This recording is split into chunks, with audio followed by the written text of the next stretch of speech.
J'ai commencé par être DJ, d'abord être collectionneur de disques tranquillement chez moi, avec notamment mes cousins. On avait un groupe dans notre quartier.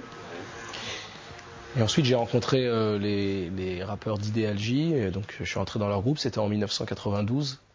Voilà, et donc j'ai fait un long bout de chemin avec Kerry James, le rappeur d'Idéalgie, tous les deux dans ce groupe. Voilà, parallèlement j'ai aussi travaillé avec tous les groupes qui étaient autour d'Idéalgie à cette époque-là et qui étaient très proches, y compris géographiquement, notamment un qui est devenu très connu qui s'appelle le 113. Et voilà, jusqu'à ce qu'en 1999, Kerry James décide d'arrêter le groupe Idéalgie. Donc il a fait une carrière solo, et moi de mon côté, j'avais déjà monté un label qui s'appelait Espionnage. J'ai continué tout seul. Donc voilà, et donc depuis 2001, j'ai parallèlement les activités de compositeur pour d'autres artistes, ce que je fais de moins en moins parce que les autres activités que je m'apprête à énoncer me prennent aussi de plus en plus de temps. La deuxième étant d'être artiste en solo et de faire mes propres disques, et la troisième étant d'être DJ et de donc faire des soirées en France, à Paris, en province et aussi à l'étranger, et d'avoir un petit spectacle qui est lié à l'animation de soirée à l'ancienne. Plutôt breakdance, moi c'est comme ça que j'aime bien le définir, ouais. Plutôt breakdance, avec l'ambition avouée d'essayer de remonter de faire d'une certaine façon, d'une façon moderne, la musique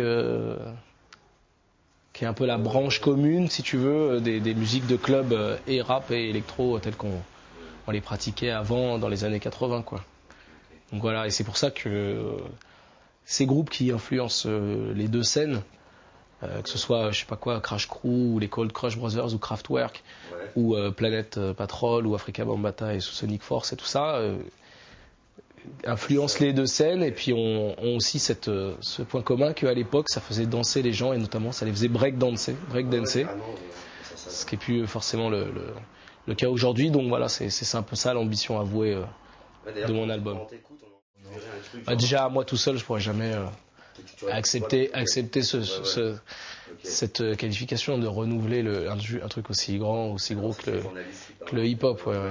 Non, mais pour moi, je fais une forme de hip-hop, juste une autre, quoi. C'est ça qui est bien avec le hip-hop, le rap en particulier, le hip-hop en général, c'est que tu mets ce que tu veux dedans, tu en sors ce que tu veux, ton expression après, elle devient elle-même partie prenante de ce grand mouvement, quoi. Je fais des disques depuis 1992, donc forcément là ça va faire 15 ans l'année prochaine. Je suis passé par des phases où je me suis senti plus proche d'un truc et puis après plus proche de l'autre, et puis mon évolution, elle veut que je fasse jamais deux fois le même disque. Donc voilà, celui-là je l'ai fait dans le but avoué aussi, parce que comme je fais de plus en plus le DJ et que je côtoie aussi notamment les gens qui sont dans ce label-là, qui font aussi une musique qui est orientée dance floor d'abord, qui sert d'abord à être de la musique de club, qui se consomme d'abord en maxi vinyle.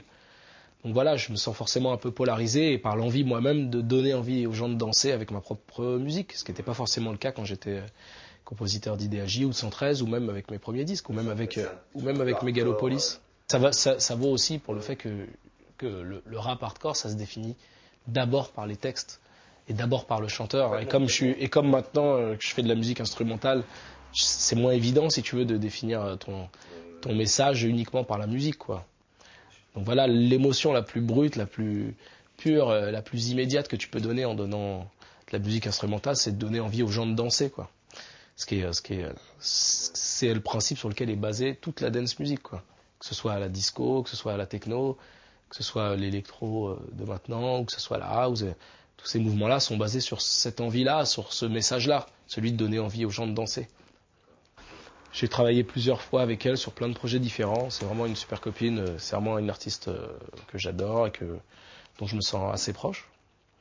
Ça fait un moment qu'on n'a pas travaillé ensemble, mais c'est parce qu'aussi nos parcours divergent un petit peu, mais voilà, quoi. J'ai travaillé avec elle sur son tout premier album, celui qui est sorti, qui s'appelait Diamant, je crois,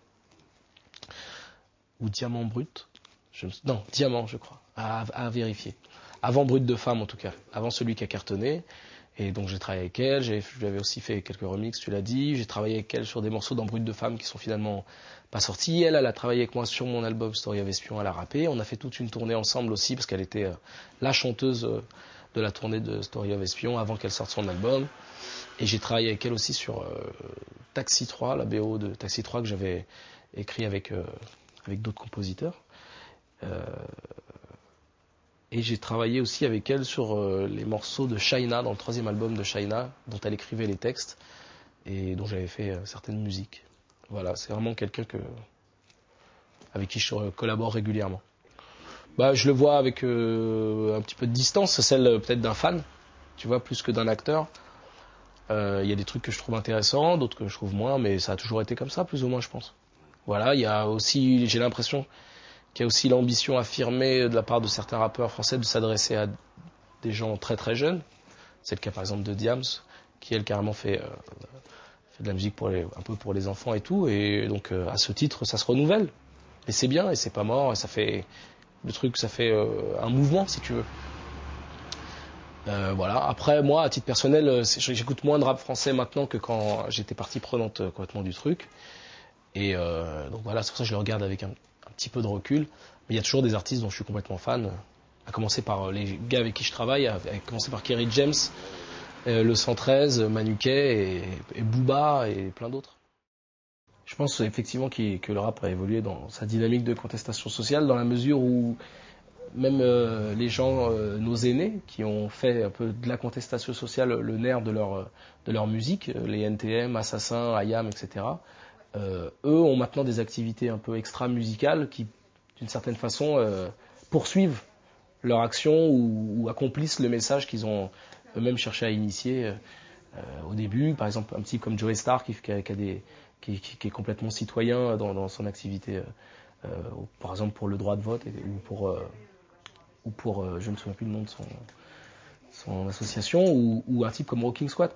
Et en ça, je pense qu'il y a peut-être une forme de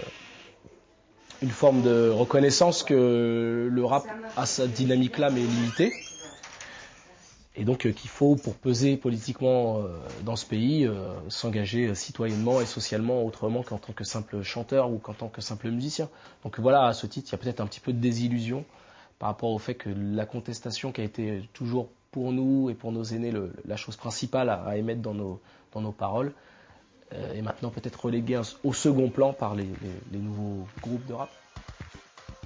Bah déjà, merci de m'avoir invité, continuez le combat. Voilà, et merci aux internautes d'Ado et aux éventuels auditeurs de cette interview de m'écouter. Merci.